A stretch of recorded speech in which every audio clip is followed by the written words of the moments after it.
کے خلاف کیس کیا تھا کہ $190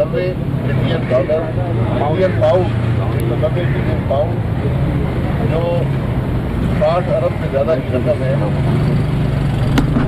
اس کو کابینہ کے فیصلے کے ذریعے بھائی صاحب کسی کے معاملات کو حل کرنے کے لیے دے دیا۔ اس کابینہ کے فیصلے کی ایجنڈے پہ وہ معاملہ نہیں تھا، اس کی کوئی سمری نہیں تھی، اس کا کوئی وہاں پر بحث نہیں ہوئی، اس کی ریکارڈ میں کیا ہے کسی کو پتہ نہیں ہے، وہاں پر معاملے کو کیوں لائے گا کسی کو پتہ نہیں ہے۔ اس سے زیادہ واضح کیس میں نہیں سمجھتا کہ نیب کی تاریخ میں کبھی آیا ہے، لیکن آج تحفظ دینے والا ملک کا سپریم کورٹ ہے۔ میں بالکل کہتا ہوں کہ عمران خان کو کورٹ کے ہاتھے سے گرفتار کرنا غلط کام تھا۔ مجھے نہیں پتا قانون کیا کہتا ہے، لیکن یہ روایات قوانین سے زیادہ اہم ہوتی ہیں۔ جہاں پر عدل کا معاملہ ہو روایات زیادہ اہمیت رکھتی ہیں کہ کورٹ کیسے فیصلے کرتے ہیں، عدل کیسے ہوتا ہے، لیکن اس کا یہ مطلب نہیں ہے، اس کی درستگی ضروری تھی اس معاملے کی، اس کا یہ مطلب نہیں ہے کہ ایک آدمی جو نیب کے کیس میں تفتیش میں ہو، ریمانڈ میں ہو، اس کو آپ بری کر دیں، اس کو آپ بیل دلوا دیں۔ تو عدالتیں یہ کہیں کہ صرف یہ نہیں کسی کیس میں اس کو آپ گرفتار نہیں کر سکتے، یہ کون سا انصاف ہے؟ میں سپریم کورٹ کو آسان راستہ بتانا چاہتا ہوں جس میں ملک کا بھلا بھی ہے اور عمران خان کا بھلا بھی ہے، کہ عمران خان کا بھلا تو وہ چاہتے ہیں، ملک کا بھلا بھی اسی میں ہے، اس نیب کو ختم کر دیں، اس سے عوام کی جان چھڑائیں۔ ابھی میرے سامنے یہاں پر ایک بینک کے پریزیڈنٹ ملے ہیں، 12 سال سے نیب کی عدالت میں چکر لگا رہے ہیں، کسی نے سو موٹو نہیں لیا، کسی سپریم کورٹ نے یہ نہیں کہا کہ ان کا کیس سنیں۔ میں تو ہر روز کہتا ہوں کہ ہمارے خلاف جو آپ نے کیس بنائے ہیں جن کی کوئی حقیقت نہیں ہے، آپ ان کیسوں کو چلائیں، عوام کو بتائیں کون سی کرپشن ہوئی ہے۔ آپ عمران خان کی تفتیش نہیں ہونے دیتے۔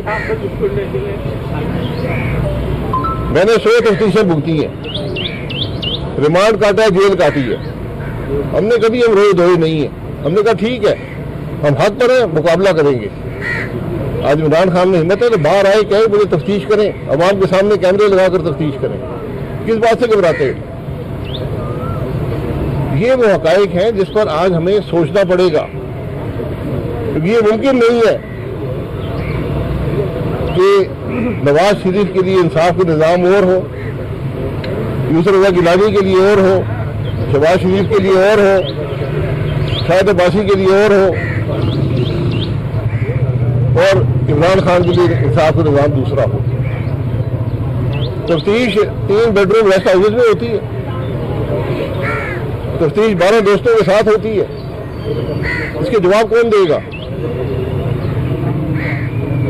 آج اس سے بات یہاں ختم نہیں ہوگی، ہمیں پتہ ہے آج عدلیہ کیا کرے گی،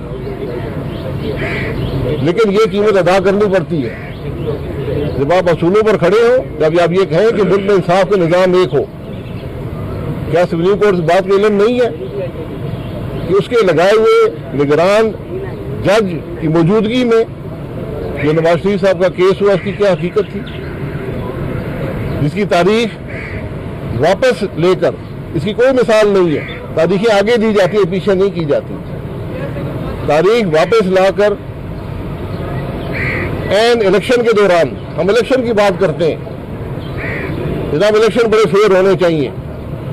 تو جب آپ ایک اس ملک کے سینئر ترین سیاستدان کو، ایک پارٹی کے روح رواں کو، آپ این الیکشن میں تاریخ واپس کر کے سپریم کورٹ کے نگران جج کی موجودگی میں جج کو بلیک میل کر کے آپ فیصلے کروائیں گے، اس کی درستگی کون کرے گا؟ اس کا سو موٹو نوٹس کون لے گا؟ یہاں پر تو شام کو عدالتیں کھلتی ہیں، عدالت کی گاڑیاں بھیجی جاتی ہیں، ویلکم کیا جاتا ہے عدالتوں میں۔ جب آپ نیب کے ملزموں کو ویلکم کرنا شروع کریں گے تو آپ پر کون یقین کرے گا؟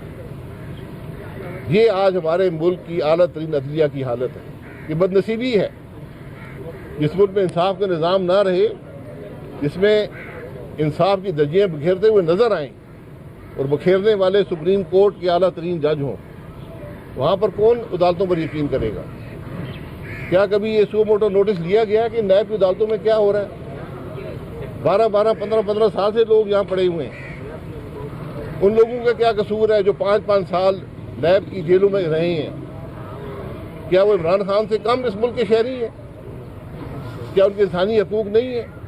क्या वो आइन के तहत उनको ये हक हासिल नहीं है कि उनको भी इंसाफ मिले, उनको भी 3 कमरे के रेस्ट हाउस मिले, उनको भी 12 दोस्तों की मौजूदगी में तफ्तीश हो? आप किस तरफ जा रहे हैं? आज सुप्रीम कोर्ट को इस मुल्क की अवाम से माफ़ी मांगनी चाहिए अपने इस रवैये पर, क्योंकि आज इंसाफ के निज़ाम पर यकीन उठ गया इस मुल्क की अवाम का। यहाँ पर आप एक जत्था रख लें, ना आप गिरफ्तार हो पाएंगे, ना अदालत आपका फैसला कर पाएगी। आज ये इस हालत पे हमारा मुल्क पहुंच गया जहां पर फौज का हेडक्वार्टर महफूज ना हो, फौज के आला तरीन अफसरों के घर महफूज ना हो और वहां को सुनने वाला ना हो। इस बात का सुओ मोटो नोटिस लेता ना इस मुल्क का सुप्रीम कोर्ट, पूछता कि ये क्या हुआ है। ये वो हकायक हैं, बड़े तल्ख हकायक हैं। ये बदनसीबी है कि आज हमारा मुल्क इस हालत को पहुंचा है। तो मैं फिर कहूँगा, जहाँ इंसाफ के निज़ाम से अवाम का एतमाद उठ जाए वो मुल्क जिंदा नहीं रह सकते।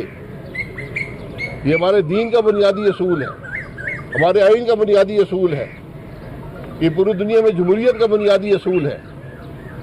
और जब आइन की धज्जियां बिखेरने वाले खुद जज हों तो वो वहाँ पर क्या बाकी रह जाएगा?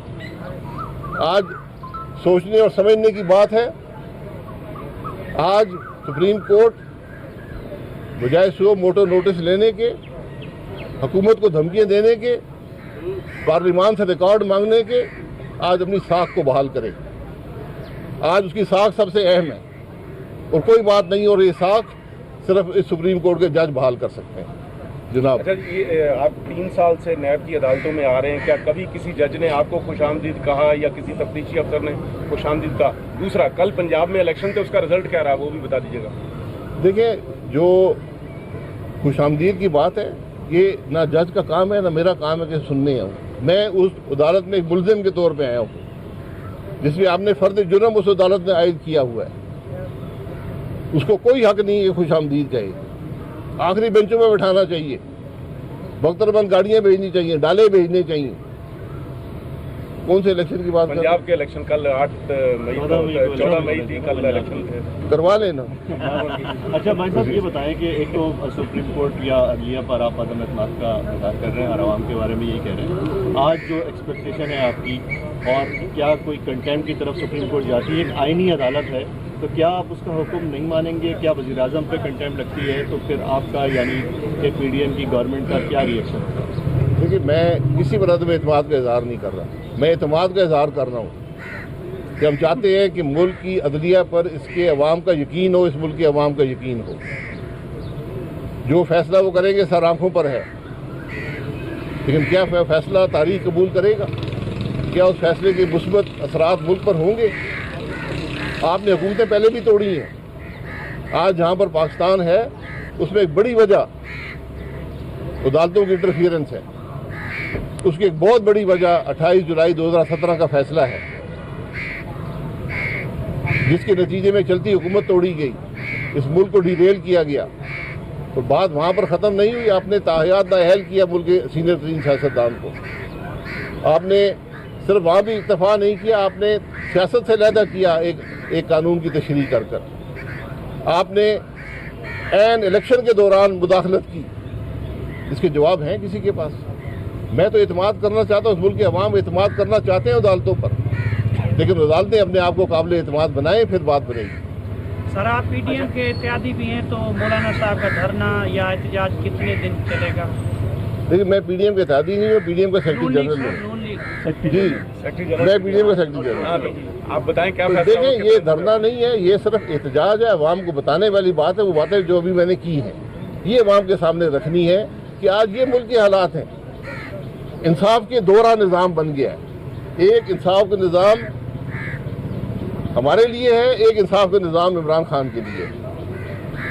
जिस मुल्क में आप मुझे बताएं सुप्रीम कोर्ट को ये परवाह ना हो कि मुल्क के आर्मी के हेडक्वार्टर पर हमला हुआ है, उसका सू मोटो नोटिस क्यों नहीं लिया? आप अगर अदालत में गलती हुई, और मैं मानता हूँ ये गलत काम हुआ है, उसको वहां से गिरफ्तार नहीं करना चाहिए था, घर से गिरफ्तार करते, सड़क में गिरफ्तार करते। और सियासी लीडर जो बागैरत होता है वो कभी इन चीज़ों में इंतजार नहीं करता, वो सीना तान के बाहर आता है कि हाँ मुझे गिरफ्तार करें, मैं तफ्तीश के लिए हाजिर हूँ।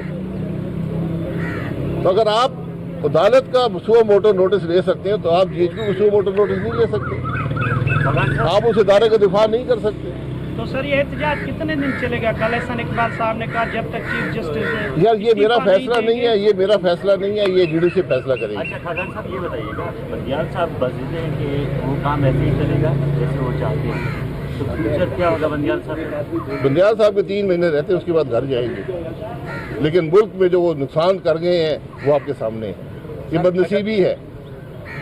आप चीफ जस्टिस का, सुप्रीम कोर्ट के जज की अव्वलीन तरजीह होती है कि उसके इदारे का साख बहाल हो, उस पर कोई उंगली ना उठा सके। आज पूरा पाकिस्तान उंगली उठाता है, आपके रवैये से, आपके फैसलों पर उंगली उठाता है।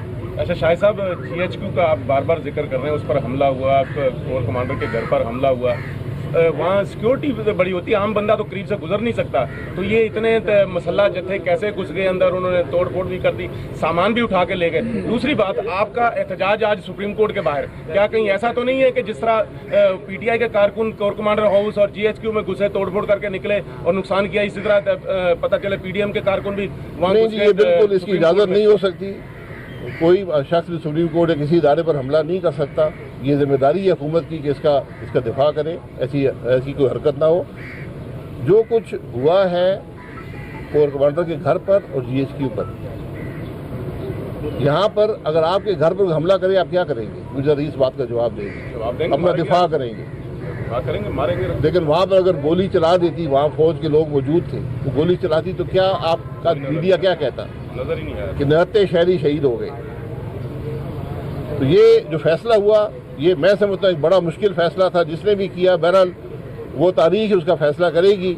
लेकिन अगर मेरे घर पर हमला करेगा तो मेरे पास जो कुछ है मैं उसके बारे में करूँगा, और मेरा हक है, इसका कानून मुझे हक देता है। सियासतदान सर इदारों के रवैये से हमेशा नाखुश रहे, अदालतों से, इस्टेब्लिशमेंट वगैरह, तो ये अवाम का रद्द-ए-अमल नहीं था। जैसे आप इजहार कर रहे हैं तो अवाम के पास जो इख्तियार में होगा वो करेगी।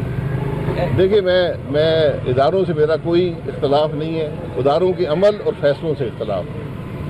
और ये तारीख ने साबित किया है कि हमने जो फैसले अदालतों ने किए हैं उसका दिफा वो कभी नहीं कर सके। जुल्फ़िकार अली भुट्टो का केस आपके सामने है, जुल्फ़िकार अली भुट्टो को फांसी लग गई, लेकिन आज तक वो जज जो हैं, हर जज मरने से पहले ये कह कर गया कि मैंने दबाव में आकर फैसला दिया। क्या जुल्फ़िकार अली भुट्टो वापस आ जाएगा? कि हमारे मुल्क की जो असर हुआ है सियासी तारीख पर, मुल्क की मईशत पर, मुल्क के हालात पर, वो आप बदल सकते हैं। तो इसलिए जब भी अदालतें फैसला करती हैं बड़ी सोच समझ कर करती हैं। 28 जुलाई 2017 का फैसला है, क्या सुप्रीम कोर्ट उसका दिफा कर सकता है? आपने एक आदमी को, इस मुल्क के वज़ीर-ए-आज़म को, सीनियर तरीन सियासतदान को 20,000 दिरहम की रकम 9 साल पहले अपने बेटे की कंपनी से ना लेने पर नाअहल किया। तो जो आदमी 190 मिलियन पाउंड 60 अरब रुपए का हिसाब देना नहीं चाहता, कि उसने किस कानून के तहत वो रकम किसी के हवाले की है, उसके बारे में सुप्रीम कोर्ट क्या ख्याल रखता है? 7 साल पहले अल्ताफ हुसैन की तकरीर पर लाहौर हाई कोर्ट ने पाबंदी लगाई थी, वो क्या ठीक था फैसला? मैं देखें, जो फैसला मावराए कानून और आइन होगा वो गलत होता है, वो तारीख को गलत साबित करती है। उस वक्त शायद आप भी खुश हुए, मैं भी खुश हुआ हूँ, लेकिन तारीख उसे गलत साबित करती है। जो फैसले भी अदालतें आइन से निकल कर करेंगी, आइन की स्पिरिट से, आइन की रूह से निकल कर करेंगी, हमेशा गलत साबित होते हैं। तारीख गलत साबित करती है और उसके मनफी असरात मुल्क पर होते हैं। बहुत ये बता दीजिए, मेरा भाई हो गया। MKM की जानिब से भी कहा जा रहा है कि डोमिसाइल का जो है ये फर्क है, जिसकी वजह से जो है इस तरह की कार्रवाइयां नहीं हो रही मेरे भाई आज अदालत की बात करने देना, ये डोमिसाइल की बात करेंगे। शाह साहब ये शाह साहब जी इधर आए। क्योंकि आपको बहुत लोग पसंद सर, करते हैं, आपके जवाब भी बात देते कर हैं। लें। आपके मुस्लिम लीग मैं कराची से इलेक्शन नहीं लड़ रहा। मुस्लिम लीग नून के लोग जाते नहीं, तो 100 वोटों की रिक्वेस्ट करते हैं। जनाब, अदालतों के पास पड़े हुए हैं अपीलें। मैं 100 वोटों की बात इसलिए करता हूं कि सुप्रीम कोर्ट ने रिवायत डाल दी 100 वोटों की, लेकिन अपने अमल के खिलाफ, अपने गलत फैसलों के खिलाफ वो 100 वोटों नहीं ले सकते। उसकी दुरुस्तगी तो कर दें। मैं ये कह रहा हूँ इंसाफ का एक मेयार रखें, 2 मेयार नहीं चल सकते। भाई साहब मेरे भाई ये हो गया ना यार। इंटरनेट सर्विस मेरा इस मामले से कोई ताल्लुक नहीं है, लेकिन इंटरनेट सर्विस बहाल हो जाएगी, आप फिल्में देख सकेंगे।